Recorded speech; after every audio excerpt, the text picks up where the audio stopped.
বাংলাদেশ থেকে পলায়ন করে ভারতে আশ্রয় নিয়েছেন ফ্যাসিবাদী শাসক হাসিনা। জনগণের স্বতঃস্ফূর্ত গণ অভ্যুত্থানে কোনো মতে পালিয়ে বেঁচেছেন গণহত্যার অভিযোগে অভিযুক্ত শেখ হাসিনা। আশ্রিত অবস্থায় কি করে তিনি একের পর এক বক্তব্য দিয়ে যাচ্ছেন, কার এজেন্ডা বাস্তবায়ন করছেন? অপরদিকে আজমিরে অবস্থিত দরগায় নতুন করে হিন্দুত্ববাদী আগ্রাসী উগ্র একটি দল মন্দিরের উপর নির্মিত হয়েছে বলে দাবি করেছে। এই দাবির বিপরীতে দেশে দাবানলের আগুন ছড়িয়ে পড়তে পারে। গৃহযুদ্ধ বাঁধাবার একটি মাস্টার প্ল্যান নিয়ে আগাচ্ছে মোদী সরকার, মন্তব্য করেছেন ভারতের বিশিষ্ট সাংবাদিক আন্তর্জাতিক বিশ্লেষক অধ্যাপক দীনেশ কে বহরা। নিজের ইউটিউব চ্যানেলে একটি বিশ্লেষণধর্মী ভিডিওতে উপরোক্ত দাবি করেন দীনেশ কে বহরা।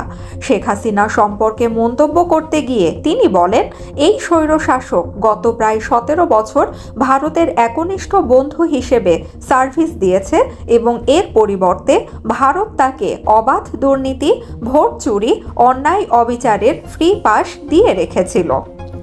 যে কোনো রাষ্ট্রপ্রধান বা সরকার প্রধান যখন দুর্নীতি বা অন্য কোনো অভিযোগে ক্ষমতাচ্যুত হয়ে তৃতীয় কোনো দেশে আশ্রয় গ্রহণ করে, ইন্টারন্যাশনাল ল অফ নর্মস অনুযায়ী উক্ত ক্ষমতাচ্যুত শাসককে অবশ্যই চুপ থাকতে হবে। অথচ এর সম্পূর্ণ ব্যতিক্রম হয়ে দেখা গেছে হাসিনার ক্ষেত্রে।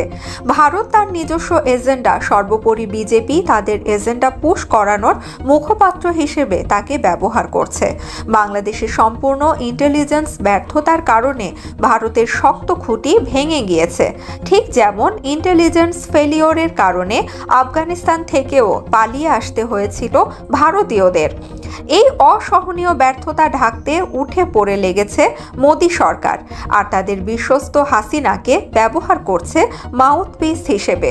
অত্যন্ত ভয়ঙ্কর এ খেলা ব্যাকফায়ার করবে এবং এর পরিণতি কখনোই ভালো হবে না। সেভেন সিস্টার্স অত্যন্ত স্পর্শকাতর রাজ্য এবং এখানে চিকেন নেক ছাড়া যাওয়ার ভারতের জন্য অসম্ভব। এমন অবস্থায় বাংলাদেশের সাথে একটি হোস্টাইল রিলেশন করে ভারতের কোনোভাবেই উপকার হবে না।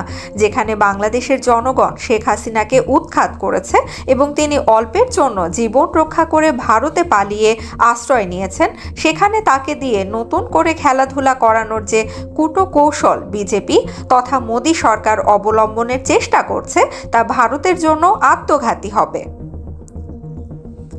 বিজেপি সরকার চালাতে ব্যাপক ব্যর্থতার পরিচয় দিয়েছে, জনপ্রিয়তার ধস নেমেছে মোদির।